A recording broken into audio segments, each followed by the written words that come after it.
और रूस के विदेश मंत्री की दुनिया को धमकी सामने आई है। कहा विरोधी देशों के लिए अब रूस का वीजा मिलना मुश्किल होगा। इस वक्त की ये सबसे बड़ी खबर है। रूस जानता है कि किस तरह से उन देशों को मुंह तोड़ जवाब देना है जिन्होंने यूक्रेन का साथ दिया और रूस पर कड़े प्रतिबंधों के जरिए रूस को कमजोर करने की कोशिश की है। और यही वजह है कि विरोधी देश को वीजा मिलना मुश्किल होगा। ये यहां पर रूस की तरफ से साफ कर दिया गया है।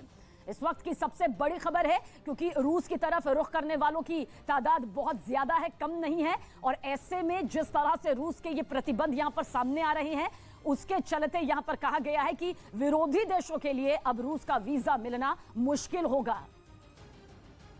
रूस के हमले के बाद यूक्रेन के निकोलेव में बारूदी सुरंगों की तलाश तेज कर दी गई। वहां इस काम में विस्फोटकों को ढूंढने वाली विशेषज्ञों की एक टीम लगाई गई और इसी टीम के कुछ सदस्य एक खुले मैदान में पहुंचे जहां वो अपने उपकरणों के साथ बारूदी सुरंगें तलाशते नजर आए ताकि इनसे आम लोगों और सेना के जवानों को नुकसान न पहुंचे। अब तक ये टीम दूसरे विश्व युद्ध से जुड़े पुराने बमों और उपकरणों को ढूंढकर नष्ट करने का काम करती थी, लेकिन पुतिन की सेना के हमले के बाद ये टीम रूसी बमों और रॉकेटों को भी ढूंढने में जुट गई।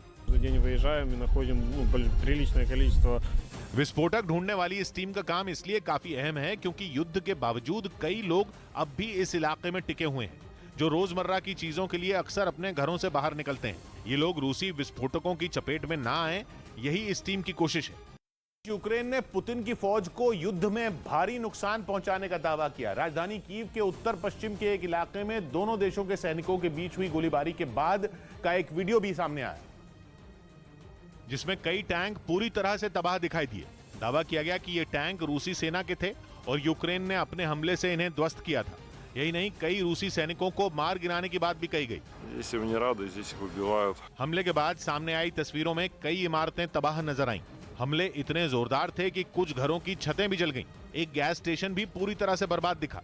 यूक्रेन ने दावा किया कि उसके सैनिकों ने रूस की सेना को इतना नुकसान पहुंचाया कि उन्हें पीछे हटना पड़ा। यही नहीं, यूक्रेन ने गोलाबारी वाले इलाके को अपने नियंत्रण में लेने की बात भी कही। कब्जे के बाद यूक्रेन का एक जवान इलाके में गश्त करता दिखाई पड़ा। वीडियो के आखिरी हिस्से में रूस के राष्ट्रपति व्लादिमीर पुतिन की एक फोटो दीवार पर लगी दिखी जिसमें उनके सिर के बीच में गोली मारे जाने का निशान बना था। खबर है कि वहां के लोगों ने यह तस्वीर विरोध दर्ज कराने के लिए लगाई थी। अमेरिकी राष्ट्रपति बाइडेन को पुतिन पर दिए अपने बयान पर यू टर्न लेना पड़ गया क्योंकि विवादास्पद बयान के बाद दुनिया के कई बड़े देशों के नेताओं ने उनकी आलोचना की और 24 घंटे के अंदर ही बाइडेन अपने बयान से पलट गए। विवाद बढ़ने पर जब पत्रकारों ने बाइडेन से सवाल किया कि क्या आप पुतिन को सत्ता से हटाकर वहां नया शासन लाना चाहते हैं, तो इस पर बाइडेन ने जवाब दिया नहीं। यानी उनका इरादा पुतिन को सत्ता से हटाने का नहीं है। लेकिन 2 दिन पहले बाइडेन ने अपने पोलैंड दौरे के आखिरी दिन यूक्रेन युद्ध के लिए व्लादिमीर पुतिन की काफी आलोचना की थी। इस दौरान उन्होंने रूस में पुतिन की अगुवाई वाली सरकार का विरोध किया था। अपने भाषण के इस आखिरी हिस्से में बाइडेन ने पुतिन का नाम नहीं लिया, लेकिन मतलब यही निकाला गया कि ये बातें उन्होंने रूसी राष्ट्रपति के लिए कही। यही नहीं, अपने इसी दौरे में उन्होंने पुतिन को कसाई तक बता दिया था। बाइडेन के इन्हीं बयानों से रूस भड़क गया और अमेरिका में भी कई सांसदों ने बाइडेन को घेर लिया। और यही नहीं, बाइडेन की जुबान से जो बातें निकली वो फ्रांस और जर्मनी को भी पसंद नहीं आई।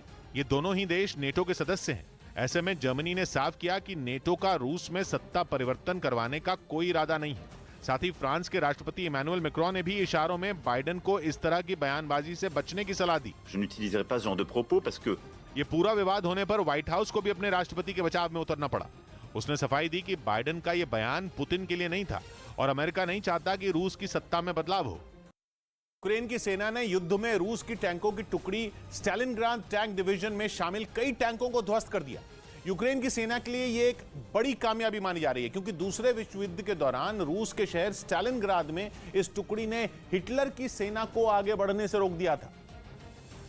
लेकिन इस बार यूक्रेन की सेना ने ट्रोस्टेनेट्स शहर में जंग के दौरान स्टालिनग्राद टैंक डिवीजन में शामिल कई टैंकों को तबाह करने का दावा किया। सबूत के तौर पर उनकी तरफ से एक वीडियो भी जारी किया गया जिसमें जंग के बाद वहां रूसी सेना के कई टैंक बुरी तरह से जले दिखाई दिए, जबकि एक टैंक से आग की लपटें निकलती नजर आईं। इस दौरान वहां मौजूद यूक्रेन का एक सैनिक बर्बाद और जले हुए टैंकों के सामने खड़ा दिखा और कैमरे पर यह बताने की कोशिश करता रहा कि कैसे उसने और उसके साथियों ने मिलकर रूसी सेना के इन टैंकों को तबाह कर दिया। इसी वीडियो में स्टालिनग्राद टैंक डिवीजन के कुछ और टैंक भी दिखे जिन पर यूक्रेन के सैनिक बैठे नजर आए। एक सैनिक तो टैंक के अंदर झांकने की कोशिश करता रहा। वहां से आई एक दूसरी तस्वीर में तबाह हुए टैंकों के टुकड़े आसपास बिखरे दिखाई दिए। देखने से ऐसा लगा जैसे रॉकेट लॉन्चर और मिसाइलों से इन टैंकों को निशाना बनाया गया हो।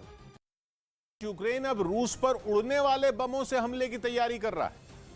स्विच ब्लेड ड्रोन यानी उड़ने वाले ये बम रूस के टैंकों और बख्तरबंद गाड़ियों का काल साबित हो सकते हैं, क्योंकि रूस ने अपने सैकड़ों टैंक यूक्रेन के साथ जंग में उतारे हैं, जो अलग अलग शहरों में यूक्रेन की सेना को निशाना बना रहे हैं। लेकिन अब यूक्रेन के हाथ एक ऐसा हथियार लग गया जो पल भर में रूसी सेना के टैंकों और बख्तरबंद गाड़ियों को ध्वस्त कर सकता है। खबर है कि रूस के साथ जंग में यूक्रेन की मदद कर रहा अमेरिका उसे 100 स्विच ब्लेड ड्रोन दे रहा है।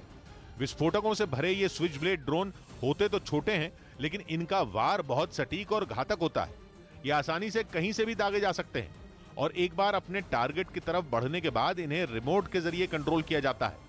यानी दुश्मन के ठिकाने की तरफ बढ़ते इस खतरनाक बम को दूर बैठकर भी आसानी से चलाया जा सकता है और कई किलोमीटर दूर मौजूद ठिकानों को तबाह किया जा सकता है। क्योंकि इसमें लगे कैमरे की वजह से ये पहाड़ियों, इमारतों, जंगलों में छिपे दुश्मनों को भी ढूंढ निकालता है और एक बार निशाना मिल जाए तो फिर यह आसमानी आफत बनकर उस पर टूट पड़ता है। जैसे ही स्विच ब्लेड ड्रोन किसी टैंक या बख्तरबंद गाड़ी के ऊपर गिरता है, इसके अंदर भरा विस्फोटक उसे धमाके के साथ उड़ा देता है। यानी एक आत्मघाती हमलावर की तरह काम करता है, जिससे दुश्मन पल भर में तबाह हो जाता है।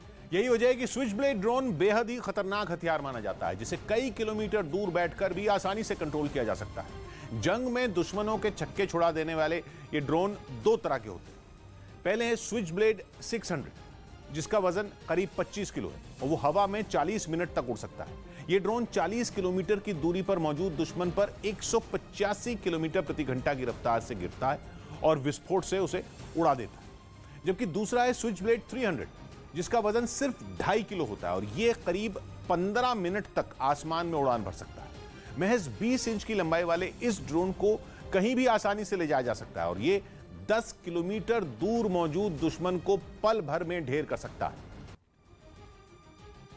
और वहीं यूक्रेन के पश्चिमी हिस्से में मौजूद कई तेल डिपो पूरी तरह से बर्बाद हो गए। रूस की फौज ने मिसाइलों से उसमें तेज हमला किया। इन हमलों में यूक्रेन के कई तेल डिपो तबाही के मंजर में नजर आए, जिनमें एक तेल डिपो से आग की भीषण लपटें और काला धुआं उठता दिखाई दिया। बताया गया कि रूस ने मिसाइल के जरिए यूक्रेन के इस तेल डिपो पर धावा बोला, जिसमें आग लगने के बाद वो किसी ज्वालामुखी की तरह धधकता नजर आया। वहां लगी आग को किसी शख्स ने अपने मोबाइल में रिकॉर्ड कर लिया। इसी तरह पश्चिमी यूक्रेन के ही लुत्स्क शहर में भी रूस ने एक तेल डिपो को तबाह कर दिया, जिसकी जानकारी मिलने के बाद वहां पहुंचे दमकल कर्मियों ने आग बुझाने में पूरी ताकत झोंक दी। युद्ध के मैदान में रूसी सेना से लोहा ले रहे सेना के अधिकारियों और सैनिकों से यूक्रेन के राष्ट्रपति ज़ेलेंस्की ने मुलाकात की। यूक्रेन में पिछले 1 महीने से जंग चल रही है। रूस की सेना कई शहरों पर कब्जा करने की कोशिश में जुटी है, जिनके सामने यूक्रेन के सैनिक ढाल बनकर खड़े हैं। कई शहरों में तो उन्होंने रूस की सेना को मुंहतोड़ जवाब देने के साथ उन्हें पीछे तक धकेल दिया। उन्हीं जांबाज सैनिकों और